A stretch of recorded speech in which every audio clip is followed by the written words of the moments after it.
Alright, welcome to Anchorhead. Give me a second here.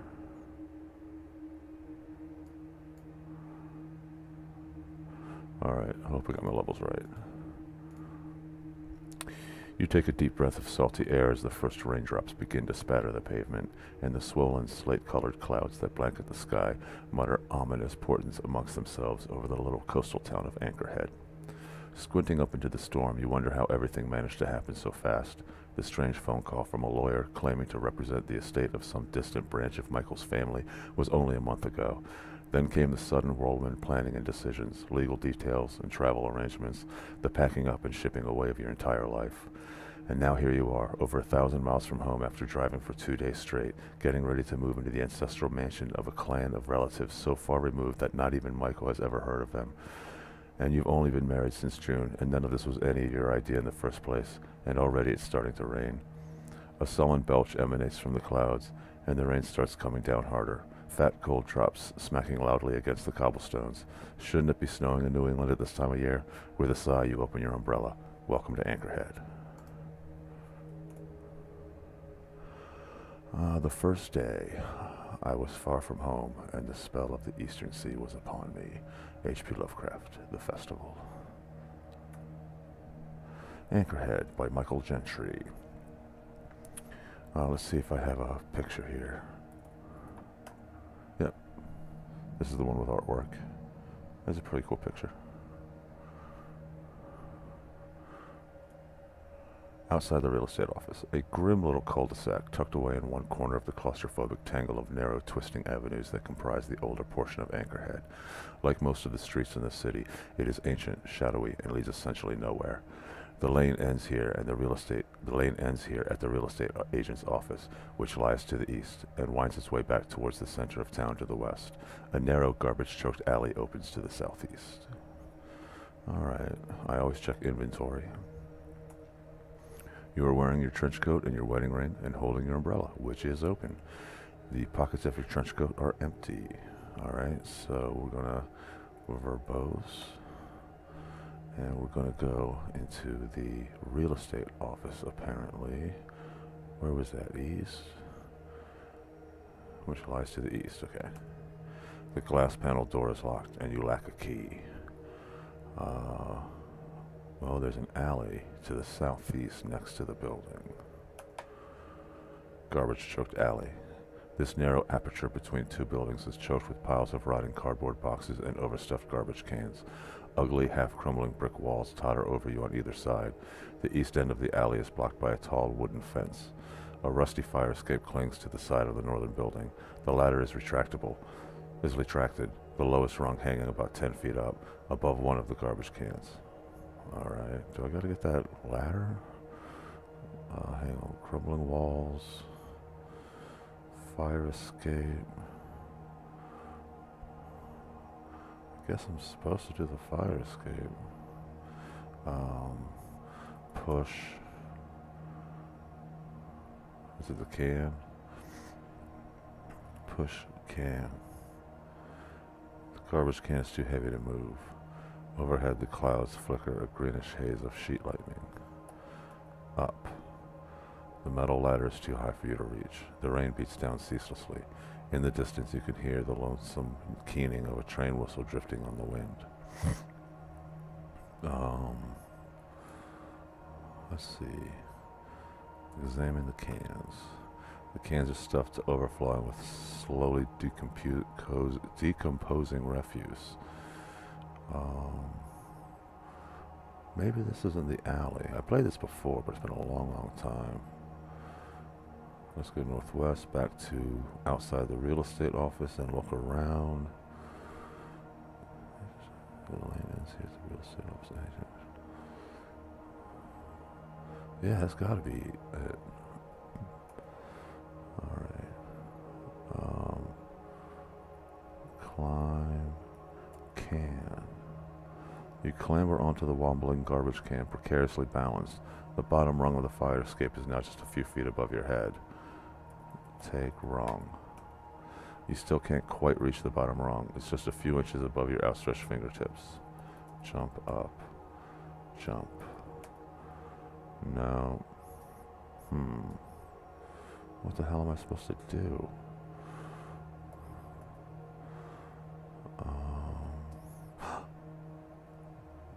Grab wrong with umbrella. Oh my god, did that actually work? You hook the handle of your umbrella around the bottom rung and pull your whole weight on it. With a sudden ratcheting crash that nearly knocks you off the garbage can, the ladder slides down and locks into place. You are getting wet. You got that right. I didn't know it was a sultry kind of game, am I right? Alright, so climb up.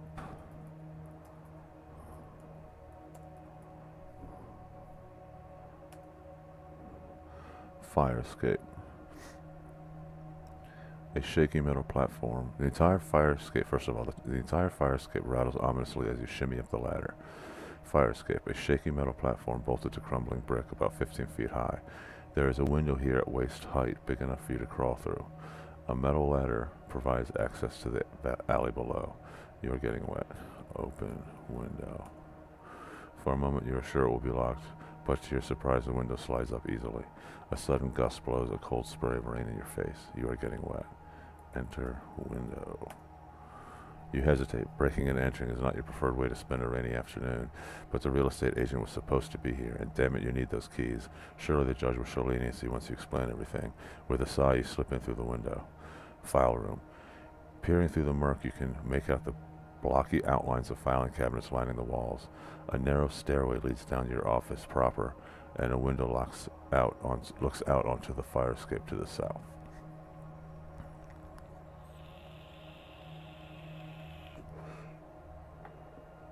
Yes, I took a vape hit. Alright, open cabinet. You paw through a number of files but turn up nothing. It occurs to you that there's probably a file under the original ancestral name of Michael's family, which you realize with sudden embarrassment you have completely forgotten. Let's look around again. Narrow stairway leads down to the office proper, and a window looks out to the fire escape. So let's head down and see what happens. Office. Grayish light trickles in through the drawn blinds. The office is quite quiet, deserted. A narrow staircase in the back leads up to the file room, and a glass panel door leads west to the street. Sitting on the corner of the paper-strewn desk are a telephone and an answering machine. Someone has left a cup of coffee out, unfinished and cold. Alright, well, we're going to take that coffee. I'm going to put coffee in coat. The trench coat isn't waterproof. The coffee would just leak out. Really? I thought last time I played you could put that in there. Huh. You hear a fly buzzing around right over the back of your neck. Put coffee on desk. You put the sign from cup of paper-strewn desk. Okay. Examine papers. Notes, messages, files, the sorts of things most desks tend to accumulate over the course of a busy day. You don't see anything relevant to your predicament, however. There was something I was looking at. Telephone and answering machine. Answering machine. A simple digital answering machine with a button labeled play, a button labeled delete, and a small display indicating messages received. The display indicates there is one message on the machine. You hear a fly buzzing around right around your head. Ew. Eat fly. Let's see what that has. Eat fly. You don't know where the fly is. You can just hear it buzzing nearby. Oh, okay. Alright, let's see. Press play. For a while there's nothing but a quiet hiss, followed by intermittent skirls of static. I just learned a new word. It sounds like one of those annoying glitches where the caller hangs up but the machine keeps recording anyway. Then, barely audible through the static, you detect what sounds like a human voice whispering a single word. Verlac. The machine beeps. A shudder ripples up your back. You remember now. Verlac is the name of this branch of Michael's family. Well, that was totally convenient. Should I delete it? No, I don't know. Let's go back upstairs. Peering through the murk, you can make out the block of cabinets. Open cabinet. You open the cabinet, file for the Verlac property easily enough, but the file is empty. Title, deed, all the papers, all of it gone. In the back of the drawer, however, is a set of keys that must have slipped out of the hanging folder. Relieved, you pocket them. That's also very convenient. Let's examine this phone book. Oh no, it's not a phone book, it's a phone. Huh. Alright, well, I think I got everything in here. Let's save. Give me a second.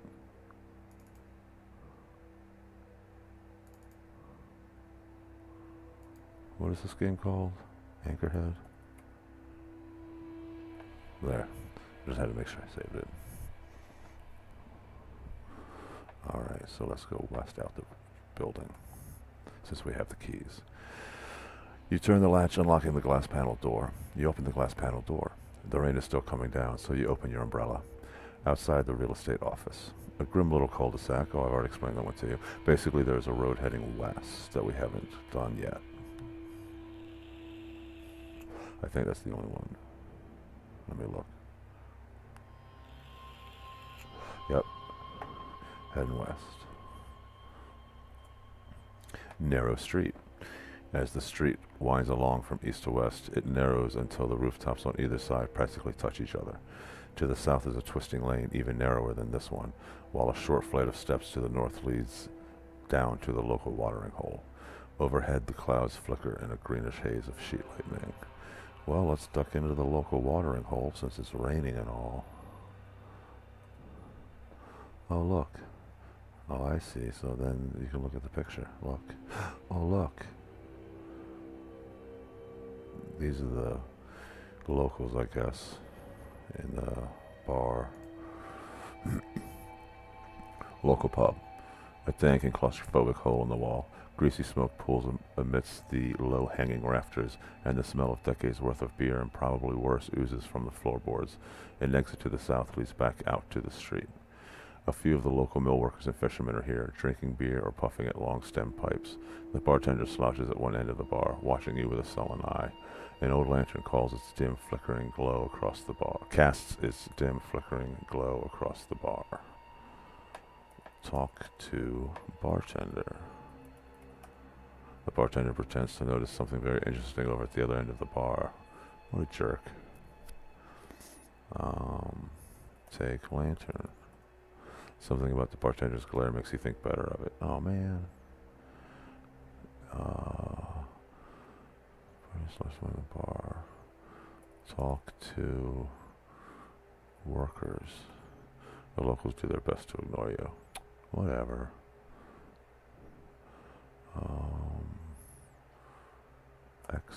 Floor boards. It's just the ground beneath your feet. Whatever. I guess that's it for here. So south. Back to the narrow street. Alright, so from here, I think we can go west. Yeah.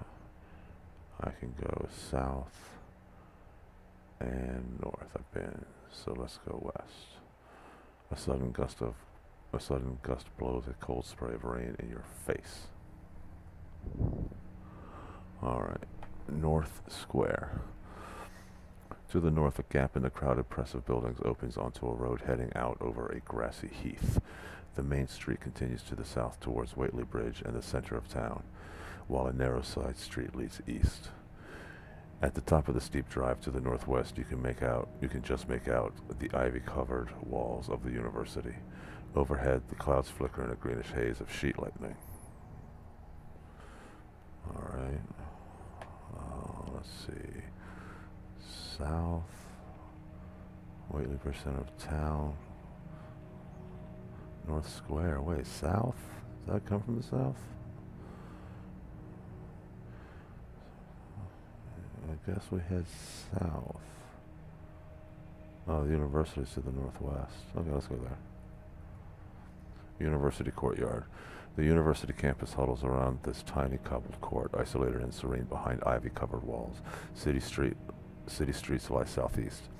To the west is the library where Michael told you he'd be until he came back to the real estate agent's office to pick you up, which you cannot help but note with some annoyance he has not yet done. Well, you're not there. You recall Michael describing this place on the long drive up here. Founded in the late 1800s, the university represents this benighted benighted town's single, if dubious, claim to cultural achievement. The school's reputation and enrollment have diminished over the years as Anchorhead drifts further and further into the abyss of provincial backwaterism, but the library, at least, is still recognized for its collection of folklore and esoteric mythology, and the Board of Deans was kind enough to offer your husband a tenured position upon hearing of his recently discovered heritage and his plans to move into the estate. Not exactly Ivy League, but they do take care of their own. Alright, well, where the hell do I go? To the west is the library. Okay.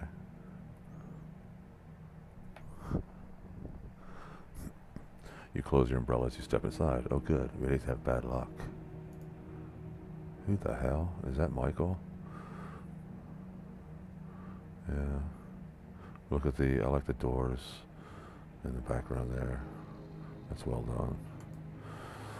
Reading room. Most of the front area is taken up by reading desks, their green-shaded lamps casting tiny islands of radiance here and there amidst the library's dim interior. Shadows roost beneath the high vaulted ceiling and whispers rustle at the edge of your hearing. An exit lies east, and a small alcove to the north houses the circulation desk. You spot your husband at one of the reading desks, absorbed in some sort of weighty tome, and clearly oblivious to the time. So I guess this is Michael. Boom. Let's look at him while I take a vape hit.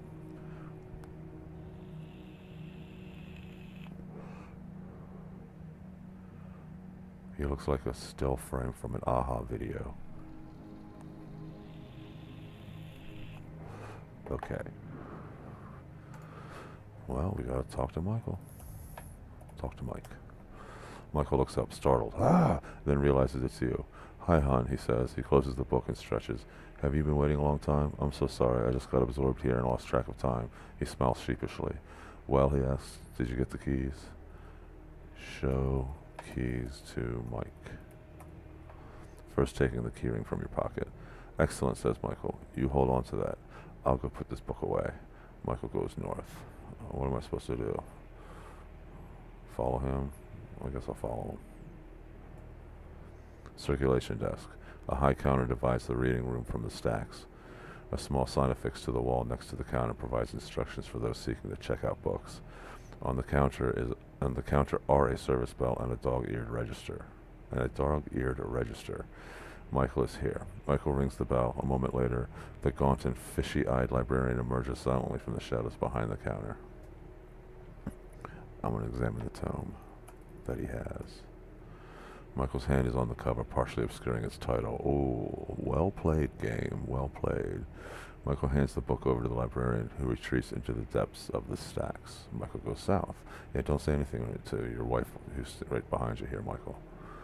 South. Michael's here waiting for you. Michael suddenly smacks his forehead. Oh crap, I forgot to tell you. The car broke down. He spreads his hands. What the hell does that mean? I don't know what happened to it. 1 second I'm parking aside, the next second it dies and I can't get it started again. I called a tow truck, but the nearest garage is over an in-switch. They took the car, but won't be able to look at it until next week at the earliest. He offers you a lame smile. I guess we're walking home. You can hold the umbrella.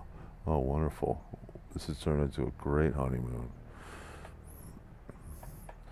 What are we doing? South? No, east. University Courtyard.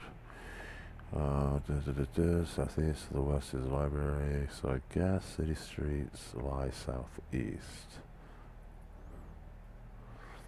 Alright. North Square again. To the north of the crowded press buildings. Top of the steep drive northwest, you just pick up the ivy-covered walls of the university. That's where we came from. So we want to go east, I think. Narrow street.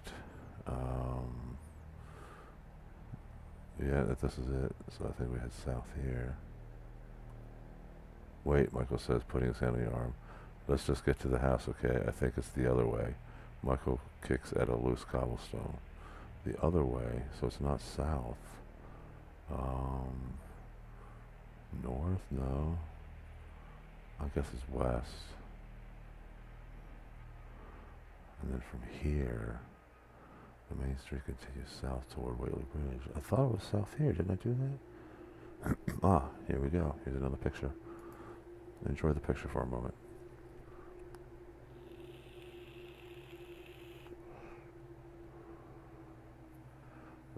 spooky.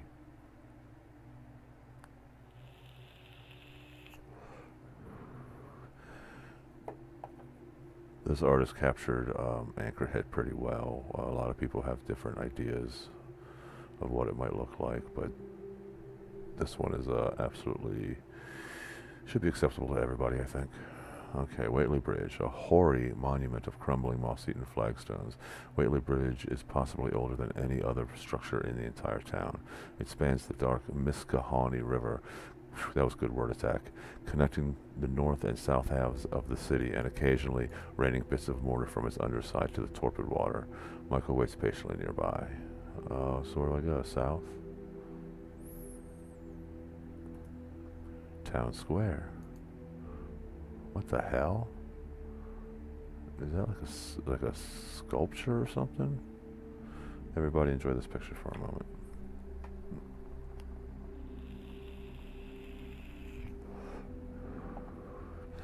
Alright, let's find out.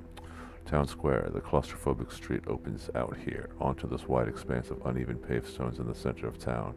The municipal courthouse stands at the south end of the square.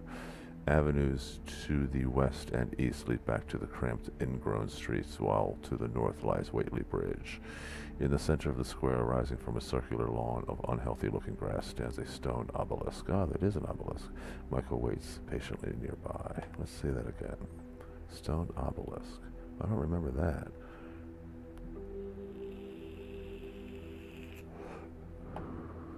You don't find many stone obelisks in the center of a New England town, do you? And let's examine that obelisk. The obelisk measures about 3 feet square at its base, narrowing slightly as it rises a good 15 feet to a blunt tip. It seems to be a monument of some sort, although you can see no plaque or marker anywhere near it. Dense, twisting hieroglyphs cover all 4 sides. What the hell, really? Embedded in the stone high up on one side, very near the top, is an iron ring. Really? The rain beats down ceaselessly. In the distance you can hear the lonesome keening of a train whistle drifting on the wind. Huh. Examine hieroglyphs.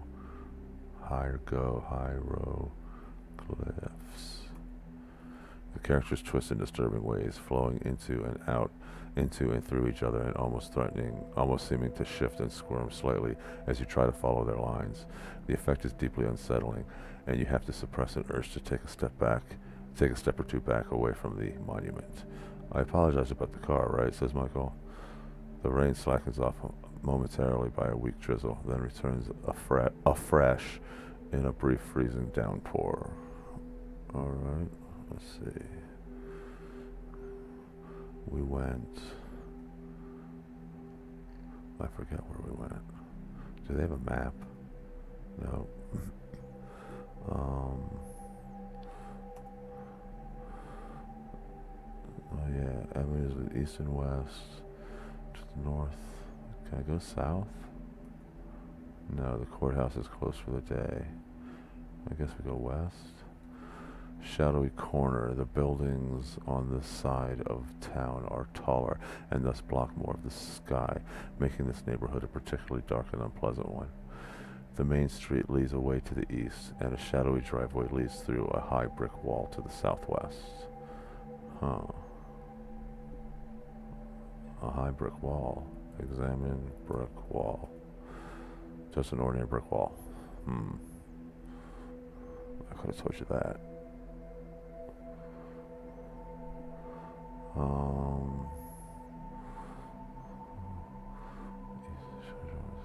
Southwest. Uh-oh, another picture. Please enjoy this picture.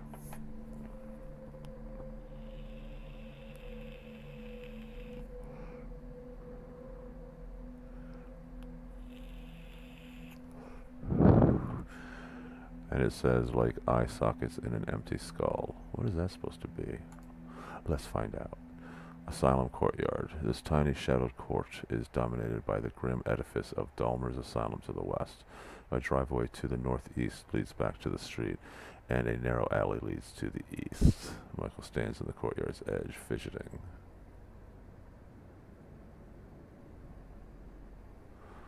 Hang on one second.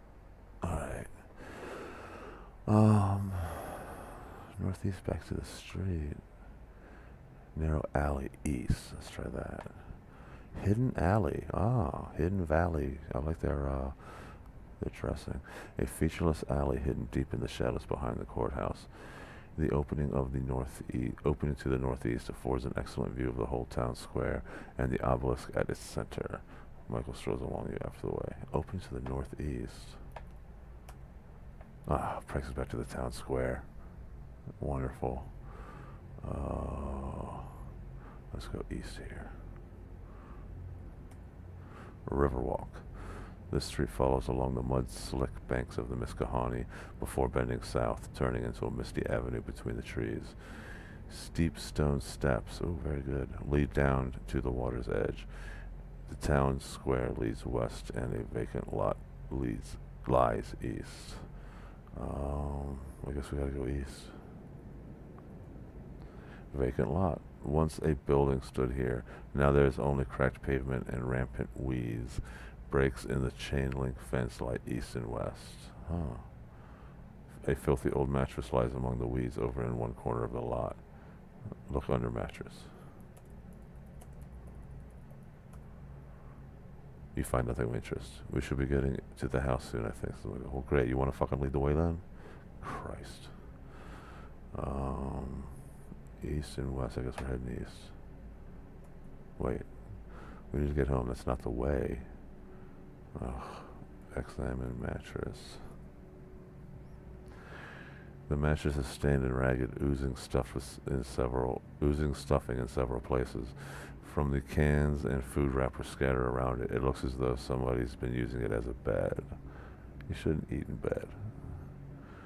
So where is he supposed to go? East and west, I guess back west. Riverwalk. I guess we go back west. Town Square. Let's see, south end of the square, that's going to be the courthouse, yeah. West we've been, east we've been. Huh. I don't know where I'm supposed to go.